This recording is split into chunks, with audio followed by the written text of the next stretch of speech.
Selamat pagi para netizen dimanapun kita berada, salam inspirasi bagi kita semua. Ini menarik begitu bahwa Ibu Megawati bercerita dan curhat bahwa PDIP ditelikung ya, ditinggal sendirian begitu kan. Ya ini sangat menarik sih sebenarnya, apakah ini sebuah karma atau tidak, tapi yang jelas kami pribadi kalau selama posisi dari PDIP itu sendirian, maka saya akan pendukung PDIP itu sendiri ya.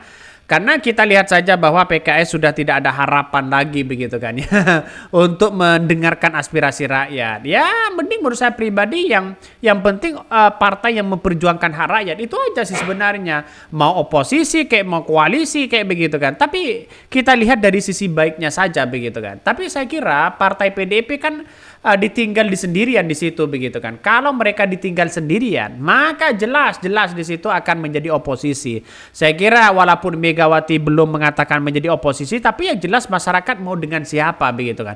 Aspirasi rakyat mau dengan siapa coba. Artinya saya secara tidak langsung begitu lihat saja bahwa PDIP agak mulai curhat begitu bahwa koalisi-koalisi yang kemudian yang mau diajak nampaknya tidak mau begitu kan ya. Mereka lebih penting pada kepentingan partai di dalamnya. Ya nanti bisa saja di 2024 itu melawan kota kosong. Ya bagaimana ya kalau sudah ditinggal sendirian bagaimana begitu. Dan ini ya inilah para oligarki yang punya kepentingan besar pasti bermain di dalamnya begitu kan ya. Ya pasti ditinggal sendirian. Kasihan di situ begitu. Apalagi ya Bu Mega lagi tidak lagi menjadi ketua umum. Wah, ya semakin kita lihat saja begitu.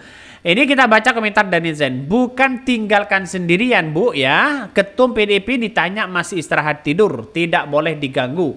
Sedangkan elit PDIP-nya takut sama ketum nantinya. Kak komentar dari netizen, ngeri ya. Nggak usah pada ribut, yuk bersihin bekas ini yang ada di istana ya.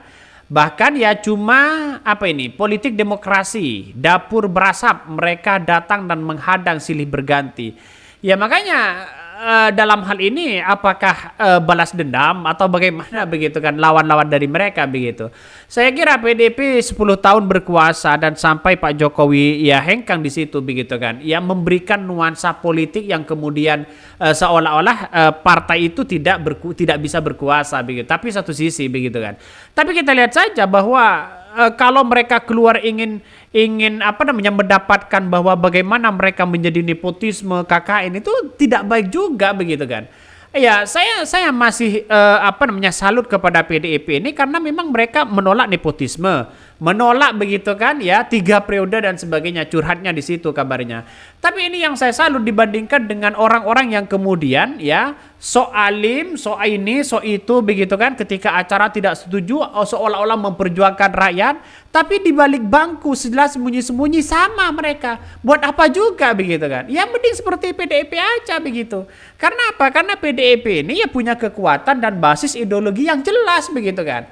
Ya pantas Bu Puan ya ketika rapat mematikan mic ya, wah pantas di situ karena mungkin wah sama aja ini partai ngapain kayak masih ribut kan, begitu logikanya begitu kan. Ya saya kira ini pertarungan demokrasi yang menurut saya pribadi agak gimana begitu kan ya. Bahkan ada yang mengatakan makanya jangan terbiasa merendahkan yang lain. Ini komentar dari netizen. Padahal dulu yang ngomong Pak ini ya nggak ada PDIP, kasihan deh. Sekarang malah bilang kasihan udah PDIP. Ini komentar-komentar dari netizen. Biasa begitu kan, ada pro dan ada kontra. Tapi bagi kami adalah PDIP itu saya kira bagus begitu. Ideologinya mereka tetap bersikukuh begitu kan ya, punya mentalitas yang kuat ya. Makanya saya kira dengan adanya seperti ini mungkin ini ada pembelajaran untuk PDIP begitu kan. Megawati mengatakan lucu lihat pilkada sekarang ini PDIP ditelikung ya tinggal sendirian. Makanya kita rakyat harus bersuara, harus bersatu. Ketua Umum PDIP Perjuangan atau PDIP Megawati Soekarno Putri angkat bicara terkait isu dengan penjagalan dalam pilkada serentak tahun 2024. Menurut dia telah melanggar hak asasi manusia karena telah diatur undang-undang bahwa setiap warga negara bisa maju dalam gelaran pesta demokrasi. Lucu juga deh kalau lihat ya sekarang pilkada yang ini nggak boleh sama yang itu, yang ini nggak boleh sama yang itu, dibuatlah itu sekarang. Terus itu saya suka ngomong pada diri sendiri, kasihan deh PDP Perjuangan. Dikungkung ya, ditelikung, tinggal sendirian gitu, kata Bu Mega begitu kan dalam pidatonya. Bahkan dia pun menyinggung pembentukan Koalisi Indonesia Maju Kim Plus di Pilkada 2004. Wah, yang lain apa namanya? Kim Plus. Kim Plus tuh plusnya opo yo, kata komentar dari Bu Megawati. Bahkan jadi kenapa yang pemilu langsung supaya rakyat itu menjadi hakim tertinggi, dialah dengan hati nuraninya, dengan pikiran akan memilih pemimpinnya, diizinlah. Ini orang harus menerima hal ini. Kalian wartawan juga pasti begitu tak imbuhnya.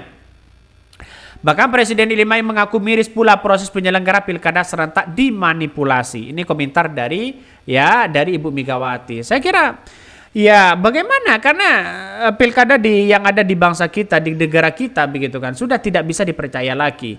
Bagaimana KPK bisa intervensi, bagaimana KPU bisa intervensi, Bawaslu, bagaimana MK dan sebagainya begitu kan.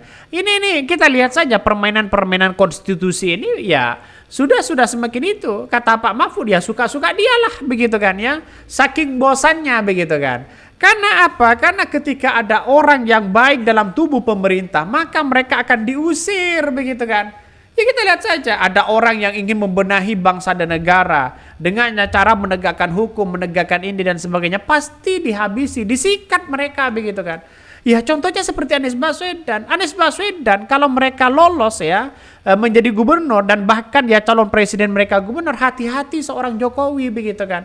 Bisa saja diseret pada pengadilan di situ, dan itu tidak mau begitu kan.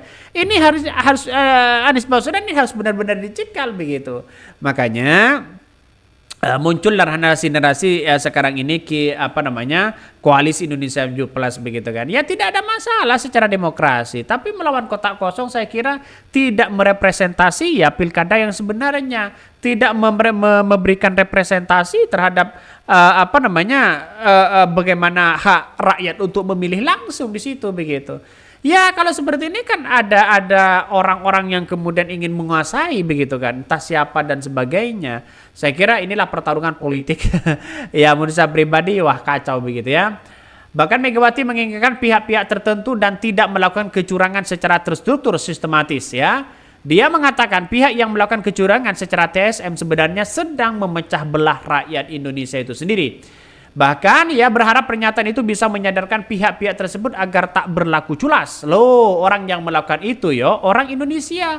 Loh, berarti apa? Akibat sesuatu perintih kabarnya. Ini komentar-komentar dari Bu Mega. Jadi artinya apa? Artinya melihat dengan hal ini masyarakat ada yang tertawa dan mungkin ada yang tidak begitu. Wajar dalam dunia politik begitu kan. Makanya saya kira sekarang ini susah ya partai itu mendengarkan aspirasi rakyat. Tapi nanti sejak pilkada mesti ya ingin mendengarkan aspirasi rakyat. Bagi kami sah-sah aja ya. Di pilkada 2029 nggak usah begitu coblos ini coblos itu begitu. Biarkan dia di parlemen kosong itu aja begitu kan. Kalau sama-sama tidak lolos di parlemen ngapain juga begitu ya. Ya kita lihat saja nantinya begitu kan. Mungkin itu yang kami sampaikan. Tonton terus channel Khodari Podcast Rakyat ini.